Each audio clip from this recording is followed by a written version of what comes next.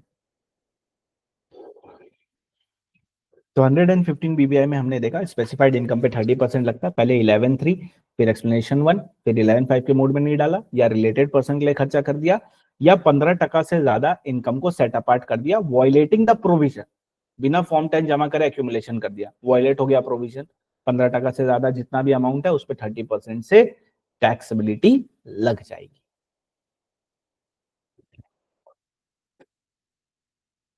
अब एक छोटू सा पॉइंट पढ़ते हैं, क्या बिजनेस कर सकता है चैरिटेबल ट्रस्ट? हाँ, if business is incidental to attainment of main object of the trust, तो बिजनेस कर सकता है। जो अपने 11.1 एंड 11.2 में हमने एग्जेम्पशन पढ़ा, वो बिजनेस इनकम को भी मिल जाएगा, कोई दिक्कत नहीं है, but separate books of accounts maintain करना है। बट अगर कोई कंसील्ड इनकम मिल गई एओ को, कोई छुपाई हुई इनकम जिसके बारे में तुमने एओ को बताया नहीं, तो बस उस इनकम पे 11.1 11.2 नहीं लगेगा, बाकी सब पे 11.1 11.2 लगेगा। सिर्फ कंसील्ड इनकम पे 11.1 और 11.2 नहीं लगता। 11.1 मतलब वही 15% स्टैंडर्ड डिडक्शन एंड बहुत सारे एग्जामिशन जो हमने पढ़े, एंड 11.2 एक्यूमुलेशन वाला पॉइंट। ओके, अब आते थोड़ा सा नीचे, हम आ गए एनोनिमस डोनेशन की तरफ। 115 बीबीसी। याद रखना, जब भी 115 सेक्शन आएगा ना, तो वो स्पेशल टैक्स रेट्स का सेक्शन होता है, ठीक है, मतलब कुछ स्पेशल होने वाला है इसमें। आओ समझते हैं, पूरा फोकस चाहिए दोस्तों मेरे को तुम्हारा, यहाँ पे बहुत इंपॉर्टेंट पॉइंट है, एकदम ध्यान से फुल फोकस के साथ। एनोनिमस डोनेशन मतलब क्या होता है?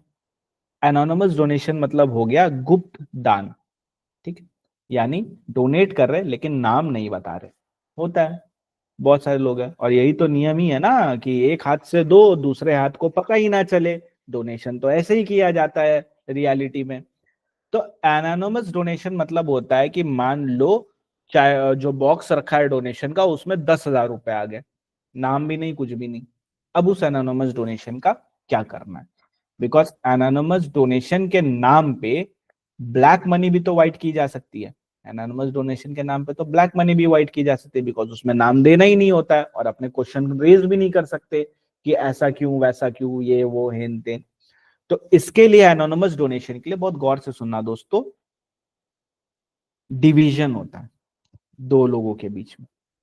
चैरिटेबल ट्रस्ट के लिए अलग प्रोविजन है, रिलीजियस ट्रस्ट के लिए अलग प्रोविजन है। रिलीजियस ट्रस्ट की अगर हम बात करें, मंदिर लेते हैं फॉर एग्जांपल, मंदिर में कितना डोनेशन आता है? आता है ना, भर भर के पूरा भरा रहता है वो।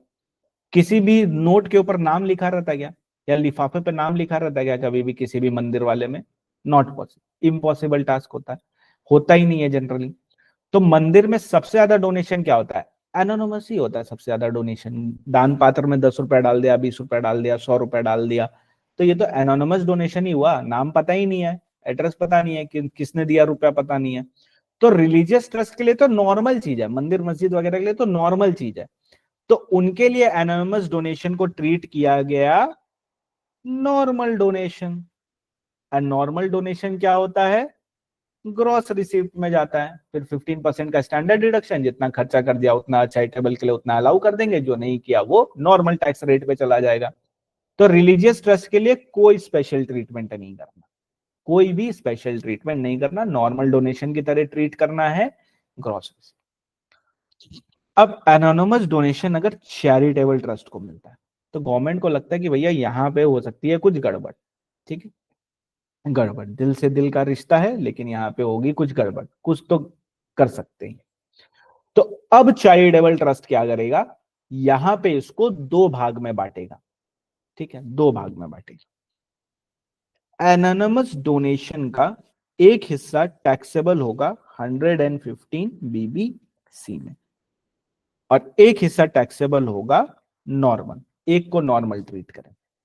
जो 115 बीबीसी में जाएगा वो 30% से टैक्सेबल होगा। जो नॉर्मल वाला होगा वो कैसे होगा? नॉर्मली ग्रॉस रिसीप्ट में आ जाएगा, फिर 15% का स्टैंडर्ड डिडक्शन, जितना खर्चा कर दिया उतना अलाउ कर देंगे, जो नहीं किया वो नॉर्मल टैक्स रेट से टैक्सेबल हो जाएगा। अब एनोनिमस डोनेशन को दो भाग में डिवाइड करना है, एक 115 बीबीसी 30%, एक नॉर्मल। अब ये डिवीजन कैसे होता है? तो इस डिवीजन के लिए बोलते हैं एक काम करो, पहली बात बताओ मेरे को कितना डोनेशन मिला एनोनिमस, तो लेना है टोटल एनोनिमस डोनेशन, जितना मिला उतना पूरा ले लेना है। इसमें से अपने करेंगे लेस, दो चीजें लेस करेंगे, दोनों में से whichever is higher less करेंगे। पहला 1 लाख रुपीज, ये फिक्स्ड फिगर है, ठीक है, ये इसमें कोई चेंज नहीं है, फिक्स्ड फिगर है। या 5% ऑफ टोटल डोनेशन। अब जब टोटल वर्ड यूज किया तो मतलब क्या हो गया, इसमें एनोनिमस डोनेशन इंक्लूड है। तो 5% ऑफ टोटल डोनेशन या 1 lakh rupees, whichever is higher, ये फिगर अपने निकालेंगे। अब मान लो ये फिगर आई एग्जाम्पल के लिए 1 लाख रुपीज, और मान लो यहां पे भी एक एग्जाम्पल लेते, डोनेशन था 7 लाख। तो यहां पे हम माइनस करेंगे 1 लाख को, तो हमारे पास आ गया 6 लाख।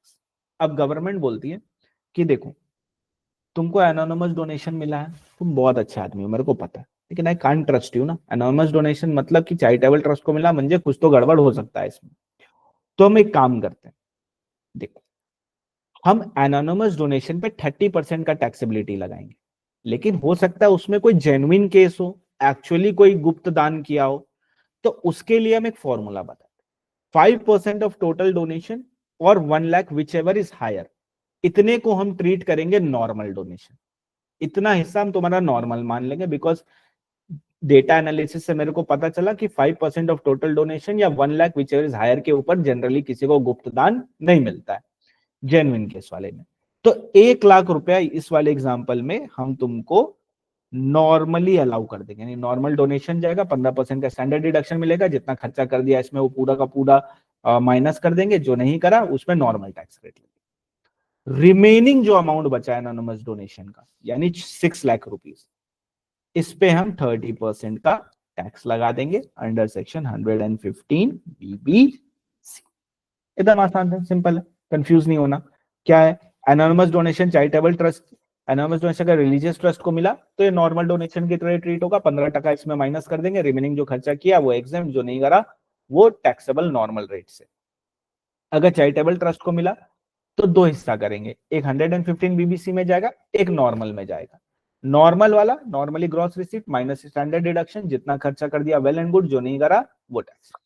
और 115 BBC स्ट्रेट अवे 30% का टैक्स, कुछ भी देखना नहीं, कुछ भी माइनस करना नहीं है अपने को। यानी 115 BBC वाला में कभी भी 15% का डिडक्शन मिलेगा क्या, कभी नहीं मिलेगा। स्टैंडर्ड डिडक्शन 15% का अलाउएबल ही नहीं है, तो इस पे कभी भी 15% का स्टैंडर्ड डिडक्शन अवेलेबल नहीं। अब क्या करना है, अब अपने को लेना है ये बाइफरकेशन करने के लिए टोटल एनोनिमस डोनेशन ले लो, जितना भी एक्चुअल एनोनिमस डोनेशन मिला वो ले लो, यानी ये वाली फिगर ले लो, इसमें से ये वाली फिगर माइनस करनी है। ये वाली फिगर कितनी होती है, ये वाली फिगर होती है 5% ऑफ टोटल डोनेशन और 1 lakh whichever is higher. जैसे ये फिगर माइनस करोगे ऑटोमेटिकली ये फिगर आ जाएगी, एंड इस पे 30% से टैक्स लगा देना, इस वाली फिगर को नॉर्मल कॉम्प्यूटेशन में ले लेना है अपने को। एम आई क्लियर दोस्तों, क्लैरिटी, कोई डाउट, कोई समस्या, कोई कंफ्यूजन अभी दूर कर देता है, इतनी आसानी से थोड़ी समझ में आएगा दोस्तों। आओ कुछ क्वेश्चन सॉल्व करते हैं, आ जाओ दोस्तों, क्वेश्चन सॉल्व कर रहे हैं। कहाँ हो, कहाँ, अरे कहाँ चले गए। Total donation including anonymous donation is 10 lakhs, anonymous donation is 4 lakhs। पहला क्वेश्चन का मेरे को आंसर दो। एनोनिमस डोनेशन में हम एक 115 BBC के लिए घटा देते, एक नॉर्मल में, तो नॉर्मल वाला एग्जेम्प्ट होता है क्या, आंसर इज नो, एग्जेम्प्ट नहीं होता है। 15% माइनस करेंगे, जितना खर्चा किया उतना एग्जेम्प्ट करवा देंगे, जो नहीं करा उस पर नॉर्मल टैक्स रेट लगेगा। पहली चीज तो माइंड में ये क्लैरिटी रखना, it is never exempt. Total donation मेरे को मिला 10 लाख, एनोनिमस डोनेशन मेरे को मिला है 4 लाख रुपीज का। तो सबसे पहले हमको क्या करना है, इसका दो हिस्सा करना है, एक 30% पे जाएगा, एक नॉर्मल ट्रीट होगा, राइट। कैसे करेंगे, एनोनिमस डोनेशन एक्चुअल कितना है 4 लाख रुपीज, इसमें से माइनस करेंगे 5% of total donation including anonymous donation और 1 lakh whichever is higher. Total donation मेरा कितना है 10 लाख रुपीज। तो 10 लाख रुपीज का 5% और कैलकुलेटर चला लेना दोस्तों 50,000। तो 50,000 या 1 lakh whichever is higher, 1 lakh is higher. तो 1 लाख हम यहां से माइनस कर देंगे, बचा कितना 3 लाख। अब इस फॉर्मूला का मतलब समझो पहले। इस फॉर्मूला का मतलब यह है कि हम इस 1 लाख में ये अज्यूम करते हैं कि 3 लाख, इस 4 लाख रुपए में हम ये अज्यूम करते हैं कि 1 लाख नॉर्मल है, जेन्युइन वाला एनोनिमस डोनेशन है, ये चला जाएगा तुम्हारा नॉर्मल कॉम्प्यूटेशन में। एंड ये जो 3 लाख रुपए बचे ये है तुम्हारा 30% पे टैक्सेबल। गवर्नमेंट को लगता है कि यहाँ पे गफला वो हो सकता है तो इस पे 30% का टैक्स लगा देंगे, 30% से टैक्स। फॉर्मूला का मतलब समझ में आया ना? फॉर्मूला लर्न है वो इंपॉर्टेंट नहीं, उसका मतलब क्या है ये समझना बहुत ज्यादा जरूरी है। 4 लाख में 1 लाख नॉर्मल माना जाएगा और 3 लाख रुपए 30% से टैक्सेबल हो गए। गवर्नमेंट को लगता है यहाँ पे कुछ गफला कर सकते हो भैया, तुम गड़बड़ कर सकते हो यहाँ पे, तो 30% से टैक्सेबिलिटी लगा देंगे। जो कैमरा ऑन करते कैमरा ऑन कर लो दोस्तों, देख लो थोड़ा तुम लोग को। और देखने से याद आया, चलो ये क्वेश्चन सॉल्व करो। This question is all yours. Total donation excluding anonymous donation 30 lakhs, anonymous donation 3 lakh rupees. बताओ नॉर्मल में कितना जाएगा एंड 30% से कितना टैक्सेबल होगा।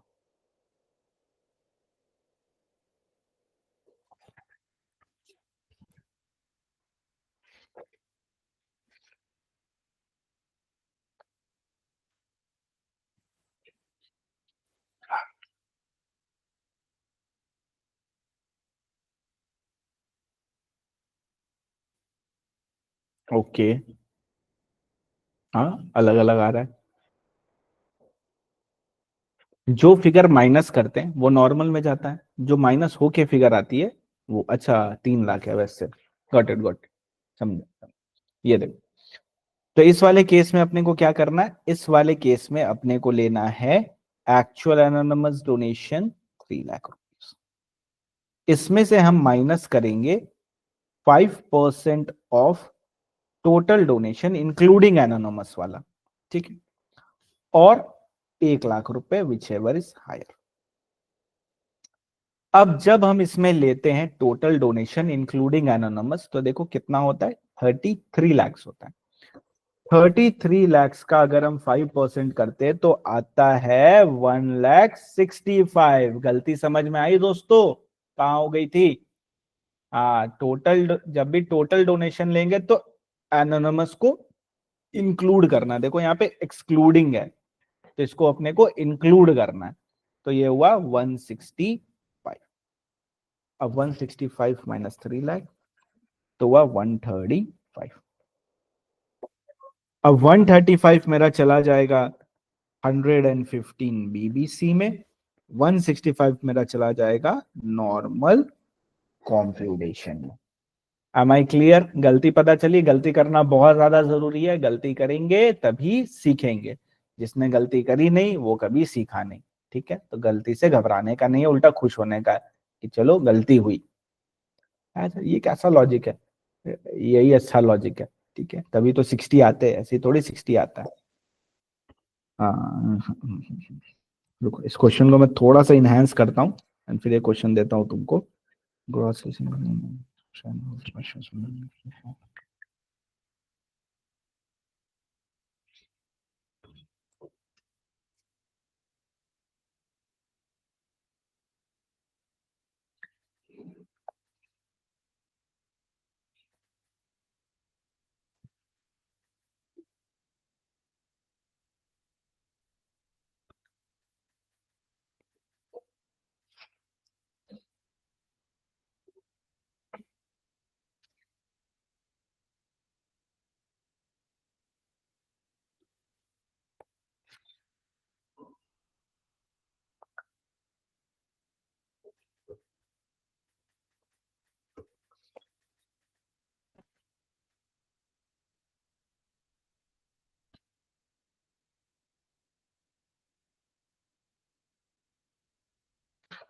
चल this question is all yours दोस्तों। जितना अभी सीखा है ना वो सब इसमें लगा दो। This is an empty example, इसको तुमको नोट डाउन करना पड़ेगा, ठीक है। जब तुम एलएमएस मिलेगा तो इसको नोट डाउन कर लेना। चलो स्टार्ट। ट्राई करो एक बार, मैं बताऊंगा कैसे करना है, पहले एक बार खुद से ट्राई करो।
करो करो दोस्तों, बैठे रहने से नहीं होगा। रिकॉर्डिंग वालों, यूट्यूब वालों, थोड़ा कर लो।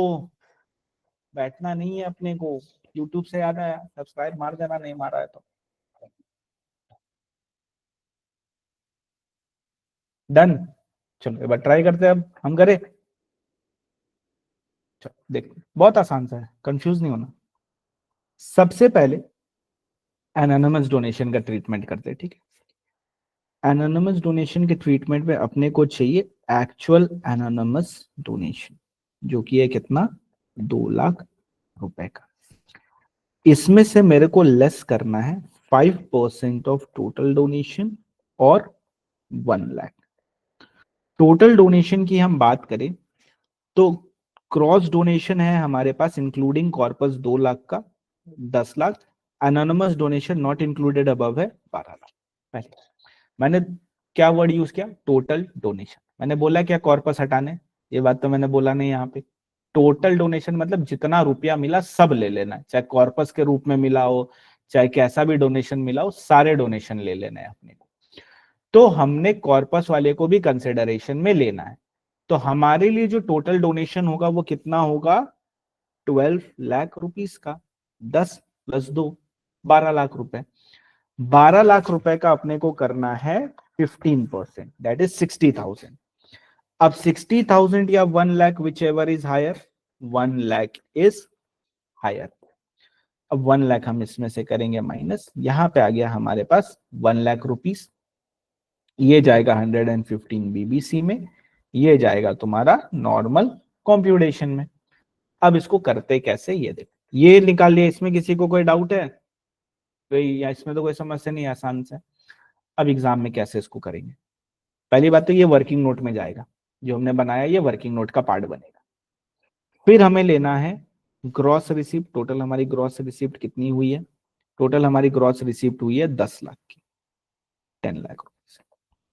याद है कॉर्पस डोनेशन कभी भी कंसिडरेशन में नहीं लेते थे, ये फॉर्मेट हमने कल करा था, याद होगा तो सबसे पहले कॉर्पस डोनेशन माइनस करते हैं। 2 लाख रुपीज का कितना आया, 8 लाख रुपीज हमारे पास आ गया। इसमें से अब क्या करेंगे, सबसे पहले ऐड करेंगे anonymous donation taxable under normal, not taxable under ऐसे लिख सकते हैं, वो ज्यादा बेटर रहेगा। Anonymous donation not taxable under section 115 BBC, यानी जो नॉर्मल वाला है। नॉर्मल वाला तो इधर आता है, तो 1 लाख रुपए हमने इधर पे कर दिया। हुआ, अच्छा कॉर्पस 2 लाख है तो कॉर्पस 1 लाख का है, 2 लाख है, ठीक है। अब 1 लाख हमने यहाँ पे ऐड कर दिया, टोटल हुआ 9 लाख रुपीस। अब इसमें से हम माइनस करेंगे standard deduction at the rate 15% का, जो कि हमेशा ही मिलेगा। तो 9 लाख का 15% हम माइनस करेंगे, तो हो गया हमारे पास 7,65,000। ठीक है, 7,65,000 आ गया हमारे पास। अब इसमें से हमने अप्लाई करा है 2 लाख रुपीज, तो 2 लाख रुपए अपने माइनस कर सकते हैं, तो 2 लाख रुपए अपने करेंगे माइनस, बिकॉज अप्लाई कर दिया चैरिटेबल रिलीजियस के लिए। 765 माइनस 2 लाख तो आया मेरे पास 565। ये क्या होगा, नॉर्मल टैक्स रेट से जाएगा, करेक्ट। अब प्रेजेंटेशन पर्पस के लिए हम क्या करेंगे, ये 1 लाख 115 बीबीसी में जाएगा, तो इस 1 लाख को यहां पे ऐड कर देंगे, तभी तो टोटल इनकम निकलेगा। ये 115 बीबीसी में जाएगा, तो टोटल इनकम हो गई हमारी 6,65,000। ये 30% से टैक्सेबल होगा, ये नॉर्मल टैक्स रेट इसमें लगेगा। क्लियर, आसान है एकदम, सिंपल सा। और रीड कर लेते हैं। तो 115 BBC talks about anonymous donation. तो एक्चुअल एनोनिमस डोनेशन लो, ये एग्जांपल की फिगर है 5 लाख रुपए, इसमें से 5% ऑफ टोटल डोनेशन माइनस करो, एग्जांपल की फिगर है 3 लाख रुपीज। क्या लेना है, including anonymous, including corpus, including voluntary contribution, gross receive from tuition. क्या ये डोनेशन होता है क्या, मान लो वो चैरिटेबल ट्रस्ट पढ़ाता भी है, उसका पैसा ले रहा है, तो क्या वो होता है क्या, obviously not, that is not donation, that is for service. Donation मतलब क्या होता है, फोकट का, कुछ और नहीं देंगे हम बदले में। याद है जीएसटी में पढ़ा था डोनेशन क्विड प्रो क्यू वाला, तो वो वाला पॉइंट भी तो यहीं पे लगेगा ना। डोनेशन मतलब जो चीज फोकट की होती है, इसमें हम कुछ प्रोवाइड नहीं करेंगे तुमको, न समथिंग फॉर समथिंग होने नहीं वाला है। बस ट्यूशन फीस वाले केस में क्या होगा, तुम पैसा दोगे हम पढ़ाएंगे, तो ये तो नॉर्मल सर्विस होगी, तो इसको कंसिडरेशन में नहीं दे। बात करें अगर गवर्नमेंट ग्रांट की, तो ध्यान से सुन लो, ठीक है, इधर उधर से सुन के आते हो और फिर मेरे को आके बोलते हो, तुमको पहले ही बता देते हैं। गवर्नमेंट ग्रांट के लिए आईसीआई के तरफ से कोई क्लैरिफिकेशन नहीं। आरटीपी में वो बोलते हैं माइनस होगा, मटेरियल में बोलते हैं माइनस, मतलब आरटीपी में बोलते हैं इंक्लूड नहीं करना, मटेरियल में बोलते हैं इंक्लूड करना है। तो करना है कि नहीं करना है, जब तुम्हारे टर्म का लेटेस्ट आरटीपी एमटीपी आएगा, उसमें जो उन्होंने करके रखा होगा वो अपने फॉलो करेंगे। ठीक है, तो इस पॉइंट पे अभी कोई डिस्कशन नहीं करना अपने को गवर्नमेंट ग्रांट से रिलेटेड, इंक्लूड होगा कि नहीं होगा।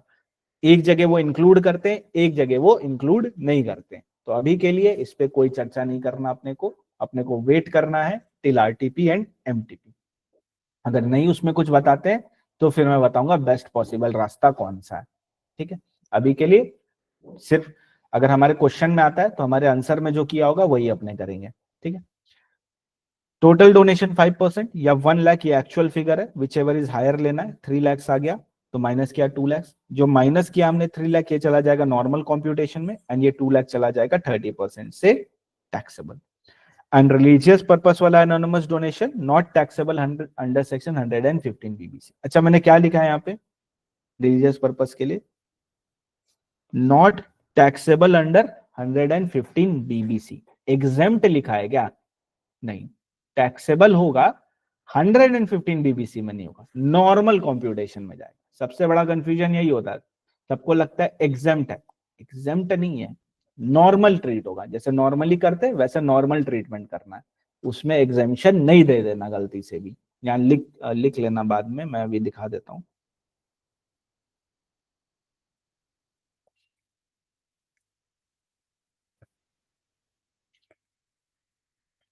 नॉर्मल कॉम्प्यूटेशन, नॉर्मल कॉम्प्यूटेशन में जाएगा। एम आई क्लियर दोस्तों, डन, यस, बहुत आसान सा था सर। ओके, अब एक अनदर इंपॉर्टेंट पॉइंट रीड करते हैं, इससे एक शॉर्ट नोट आएगा एग्जाम में। ठीक है, क्वेश्चन इससे कम बनने का चांस है, शॉर्ट नोट इससे बनेगा जिसमें तुमको लिख के आना, दिखाऊंगा कंपाइलर में है क्वेश्चन, ध्यान से देखो। अब इसमें 4 चीजें स्पेसिफाई की गई, सेक्शन नंबर 13-10 में 4 चीजें स्पेसिफाई की। बोलता अगर तुम ये 4 गलतियां करोगे, अगर तुमसे ये 4 मिस्टेक हो जाती हैं, तो हम कैपिटल एक्सपेंडिचर अलाउ नहीं करेंगे। तुम चैरिटेबल एंड रिलीजियस पर्पस के लिए खर्चा कर रहे हो, जनरली कैपिटल रेवेन्यू दोनों अलाउड होता है, बट अगर ये 4 गलतियां करी तो कैपिटल वाला अलाउ नहीं करेंगे, रेवेन्यू वाला अलाउ कर देंगे। कैपिटल वाला एक्सपेंस अलाउ नहीं करेंगे, रेवेन्यू वाला एक्सपेंस अलाउ कर देंगे। 4 गलतियां कौन सी है, पहली गलती, failure to maintain books of accounts, books of accounts तुमने मेंटेन नहीं करा, या बुक्स ऑफ अकाउंट्स तुमने ऑडिट नहीं करवाया, या ऑडिट रिपोर्ट तुमने फर्निश नहीं करा। बुक्स ऑफ अकाउंट्स या तो ऑडिट नहीं करवाया या ऑडिट रिपोर्ट फर्निश नहीं करा, या return of income with in time file नहीं करा। तीन गलती कौन सी? बुक्स ऑफ अकाउंट्स मेंटेन नहीं करा, या बुक्स ऑफ अकाउंट्स का ऑडिट नहीं करवाया, मेरे साथ बोलते रहोगे लर्न हो जाएगा। बुक्स ऑफ अकाउंट्स मेंटेन नहीं करा, बुक्स ऑफ अकाउंट्स की ऑडिट नहीं करवाई, ऑडिट रिपोर्ट सबमिट नहीं करा, या रिटर्न ऑफ इनकम को टाइमली फाइल नहीं करा। बुक्स ऑफ अकाउंट्स मेंटेन नहीं करा, ऑडिट नहीं करवाया, ऑडिट रिपोर्ट नहीं दिया, रिटर्न टाइमली फाइल नहीं किया, या तुम जनरल पब्लिक यूटिलिटी वाला काम करते हो एंड तुम्हारा जो बिजनेस से इनकम है वो 20% से ज्यादा हो गया। याद है जनरल पब्लिक यूटिलिटी में 20 से कम होना चाहिए, तुम्हारा receive from trade and commerce 20% से ज्यादा हो गया। चार गलतियां कौन सी है? बुक्स ऑफ अकाउंट्स मेंटेन नहीं करा, ऑडिट नहीं करवाया, ऑडिट रिपोर्ट नहीं फर्निश करा, आरओआई नहीं मेंटेन कर, आरओआई नहीं जमा करवाया before the time, and income जो बिजनेस है वो 20% से ज्यादा हो गई। अगर मेरा जनरल पब्लिक यूटिलिटी वाला है, योगा वाला है, तब ये पॉइंट नहीं लगेगा। प्रोटेक्शन ऑफ मॉन्यूमेंट वाला है, ये वाला पॉइंट नहीं लगेगा। ये पॉइंट कब लगेगा? जब जनरल पब्लिक यूटिलिटी वाला ऑब्जेक्टिव है मेरा। 20% के ऊपर नहीं जाना चाहिए बिजनेस वाला। अगर हमसे ये चार गलतियां हो जाती हैं तो कैपिटल एक्सपेंडिचर अपने को अलाउ नहीं होगा, रेवेन्यू एक्सपेंडिचर अपने को अलाउ हो जाएगा। और भी कुछ कंडीशन है यहाँ पे। Expenditure is not from corpus, corpus वाला एक्सपेंडिचर करोगे अलाउ नहीं करेंगे। Expenditure is not from any loan और बोरोइंग, रेवेन्यू वाला अलाउ नहीं करेंगे। अब रेवेन्यू एक्सपेंडिचर अलाउ करें तो एक पर्सन है जो थोड़ा चालाक है, वो क्या बोलता है, एक बात बताइए ना सर हम लोग को। हम हाँ बोलो सर, अगर वो रेवेन्यू एक्सपेंडिचर अलाउ कर रहे हैं तो मान लीजिए ईयर 1 में मैंने एक फिक्स्ड एसेट खरीदा था 100 करोड़ का, वो उन्होंने उसी साल अलाउ कर दिया, मेरा सब कुछ सही था, कोई दिक्कत नहीं था, उन्होंने अलाउ कर दिया। ईयर 2 में मैंने ऑडिट नहीं करवाया, तो ये 100 करोड़ का मैंने इस बार वापस फिक्स्ड एसेट 2 खरीदा था, क्या ये अलाउड होगा? क्या फिक्स्ड एसेट 200 करोड़ का इस साल जो खरीदा, अगर बुक्स ऑफ अकाउंट्स मेंटेन नहीं करा, ऑडिट नहीं करवाया, तो the answer is it will not be allowed, capital expenditure will not be allowed. तो उसने मेरे से पूछा सर अगर 100 करोड़ फिक्स्ड एसेट 2 का अलाउड नहीं करवा रहे हैं आप अंडर सेक्शन 1310, तो क्या इसका डेप्रिसिएशन मेरे को अलाउ हो जाएगा क्या? कैपिटल एक्सपेंडिचर अलाउ नहीं है, रेवेन्यू अलाउ हो जाएगा क्या? डेप्रिसिएशन अलाउ हो जाएगा क्या? तो देखो अगर इसको अलाउ कर देते तो पर्पस ब्रीच हो जाता सेक्शन का। सेक्शन का पर्पस क्या था? पेनलाइज करना है, ताकि तुम टाइमली रिटर्न लगाओ, टाइमली ऑडिट करवाओ, बुक्स मेंटेन करो। तो गवर्नमेंट ने बोला नहीं, डेप्रिसिएशन भी अलाउ। हम चाहते हैं तुमको सजा मिले ताकि तुम सीखो, और सीखो तो नेक्स्ट टाइम उस चीज को रिपीट मत करो। तो कैपिटल भी अलाउ नहीं करेंगे, रेवेन्यू भी अलाउ नहीं करेंगे।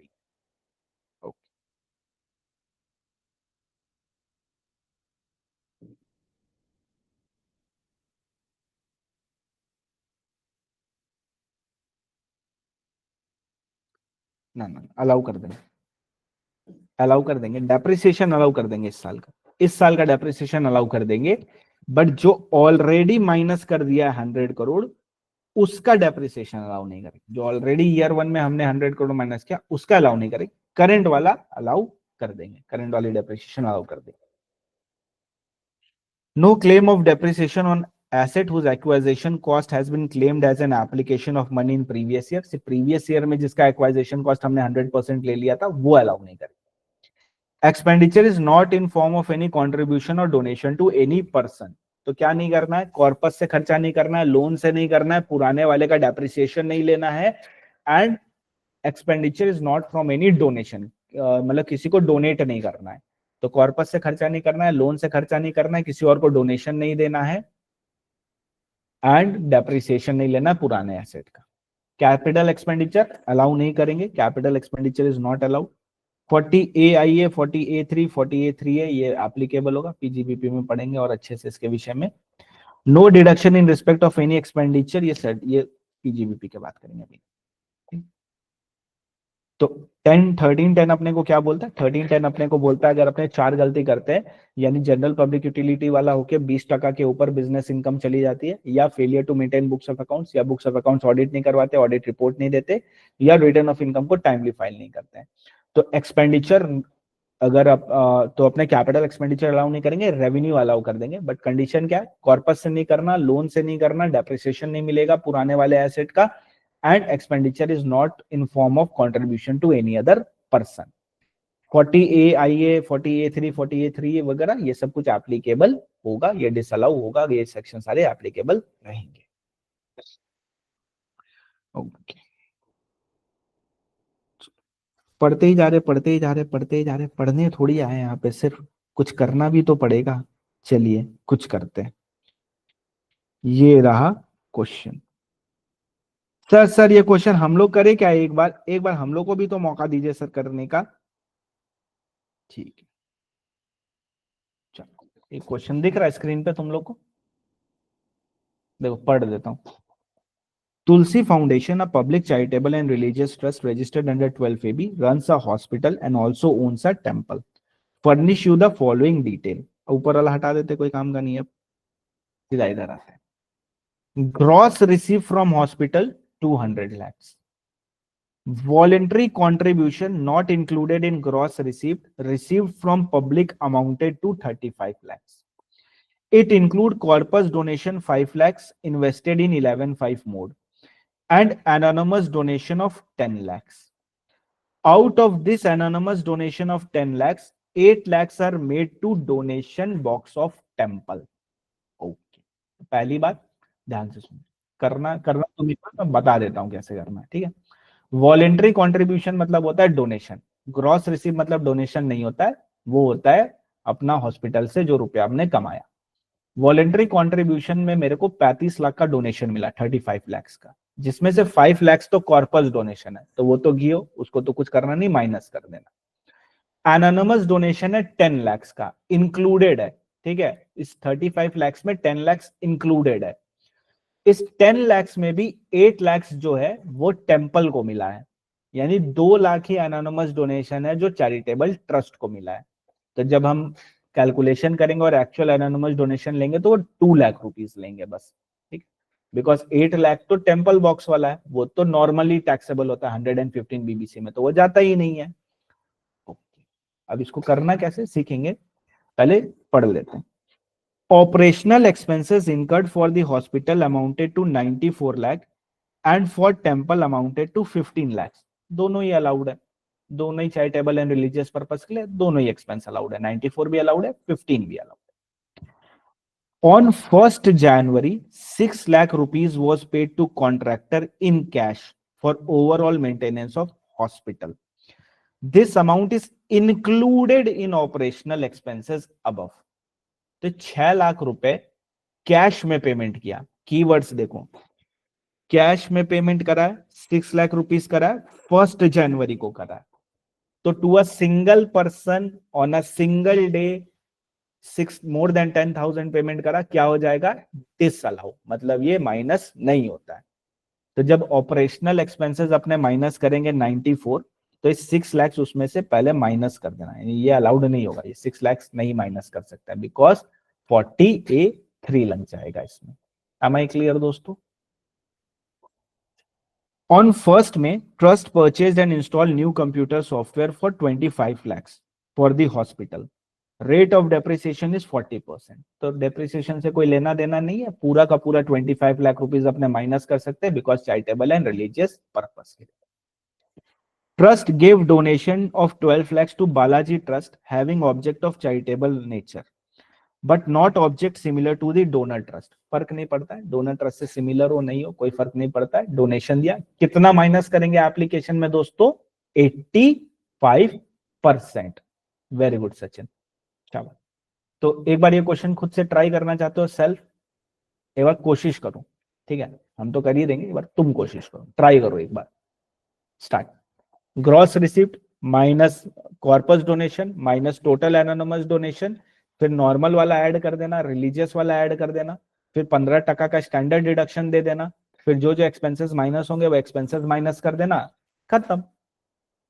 Finish, that's it.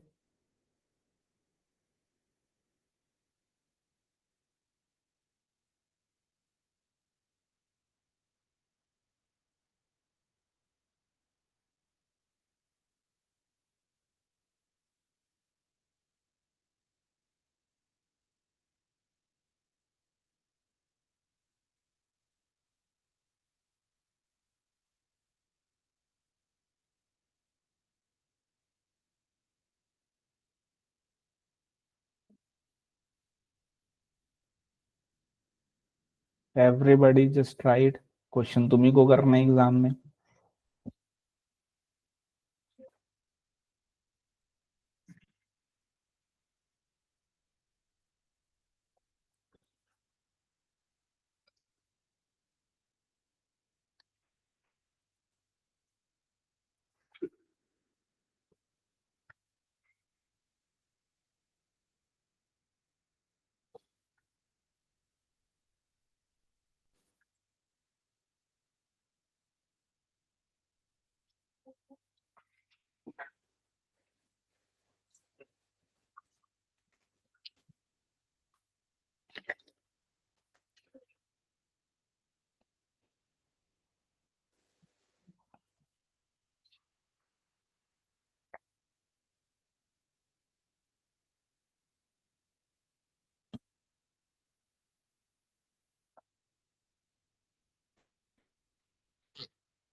बाकी लोग कर रहे हो ना, दिख तो नहीं रहे हो? Yes no?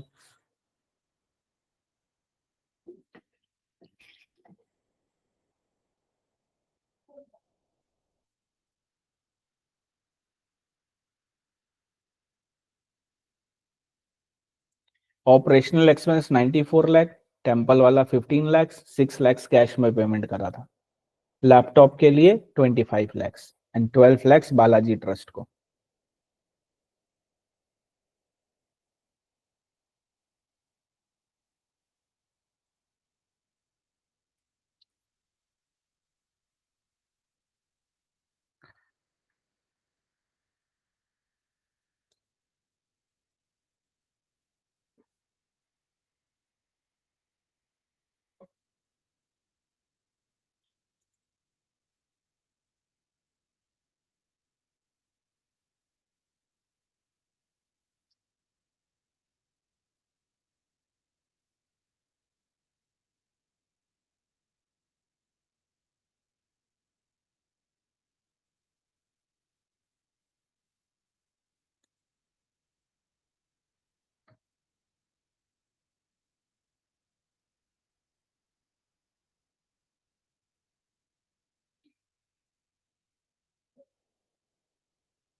चलो करूं मैं अब?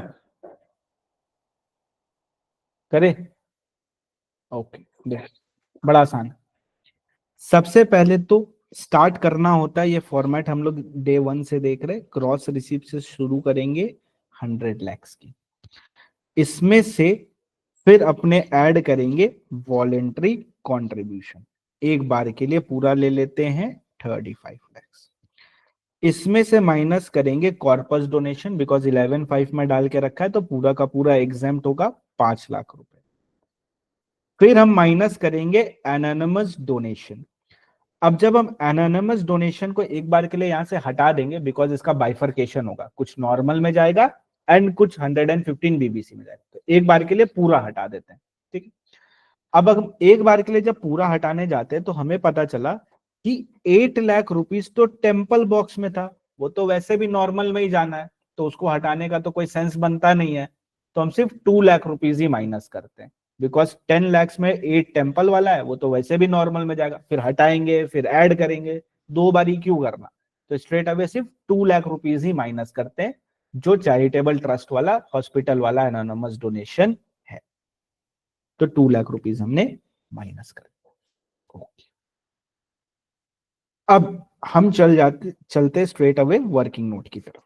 Working note number, actual anonymous donation is 2 lakh rupees, less करेंगे number 1 5% of total donation and number 2 1 lakh rupees whichever is high. Total donation की बात करें तो हमें टोटल डोनेशन कितना मिल रहा है, हमें टोटल वॉलेंटरी कॉन्ट्रीब्यूशन मिला है 35 लैक्स का। कॉर्पस इसमें इंक्लूडेड है, एनोनिमस भी इंक्लूडेड है, तो सिर्फ 35 लैक्स ही ले लेते हैं टोटल, क्यों ऐड करके वो करना। तो स्ट्रेट अवे 35 लैक्स अपने ले लेंगे यहाँ पे। तो यहाँ पे हमारा हो गया 35 लैक्स। तो 35 लैक्स का 5% 1,75,000, तो 1.75, वेरी गुड, माइनस करेंगे यहाँ पे। तो यहाँ पे आएगा 25,000। तो 1,75,000 चला जाएगा मेरा नॉर्मल में, 25,000 मेरा टैक्सेबल हो जाएगा 115 बीबीसी में एट द रेट 30%। अब ये मेरा जब नॉर्मल में आया तो उसको ले लेते हैं 1.75। अब करते हैं इसका टोटल। तो टोटल करा आया 200 प्लस 35 माइनस 5 माइनस 2 प्लस 1.75, 229.75 आ रहा है क्या दोस्तों? करें तो पूरा फिगर लिख लेते हैं ना।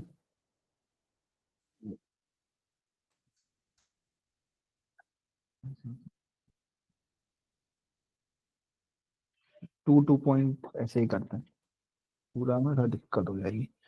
229.75 ये आया हमारा अभी तक इनकम जो हमने अर्न करी। इसमें से हमको सबसे पहले क्या मिल जाएगा, 15% का स्टैंडर्ड डिडक्शन मिल जाएगा, 15% स्टैंडर्ड डिडक्शन माइनस करा हमने, तो आया 195.2875। यहां तक पहुंच गए थे क्या दोस्तों? थोड़ा बहुत तो पहुंच ही गए हो गए यहां तक।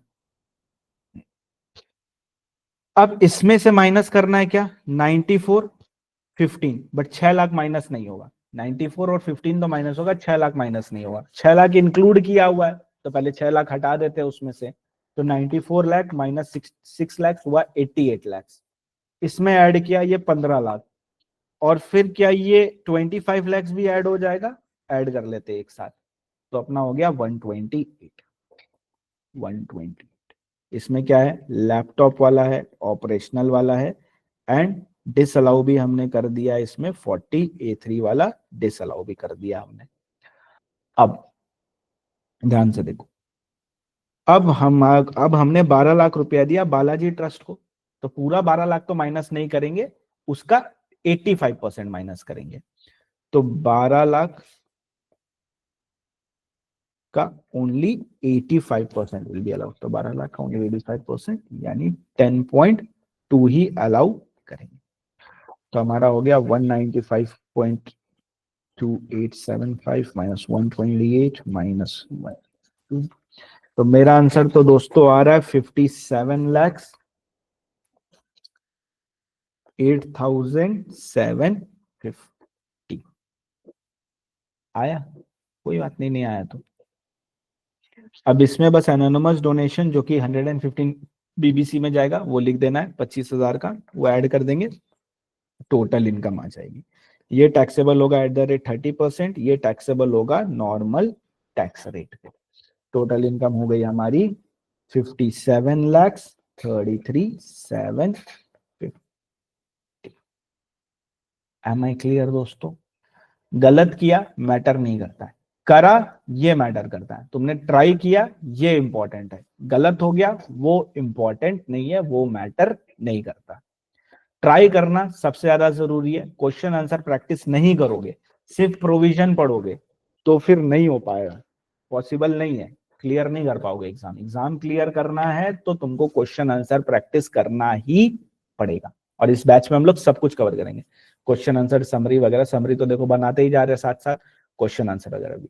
अभी तुम लोग के पास बुक नहीं है तो तुम लोग को थोड़ा डिफिकल्टी हो रही है, तो मैं एक काम करता हूँ ना, 2 चैप्टर का कंपाइलर और 2 चैप्टर का कॉन्सेप्ट बुक दोनों तुम लोग के साथ शेयर करता हूँ, तुम लोग प्रिंट ले लेना।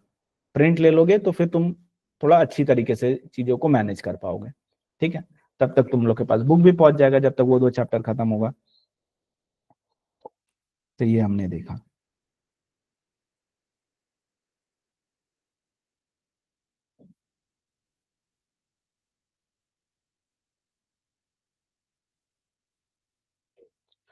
ओके दोस्तों, अब हमारा अगर चैरिटेबल ट्रस्ट में हम बात करें तो हमारा बचा क्या है।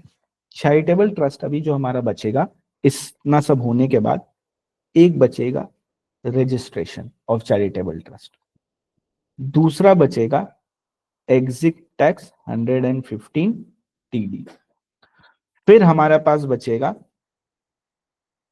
Other miscellaneous point, and fourth number question and answer की प्रैक्टिस। क्वेश्चन आंसर भी तो सॉल्व करना है। तो ये 4 पार्ट अभी अपने पेंडिंग रहेंगे।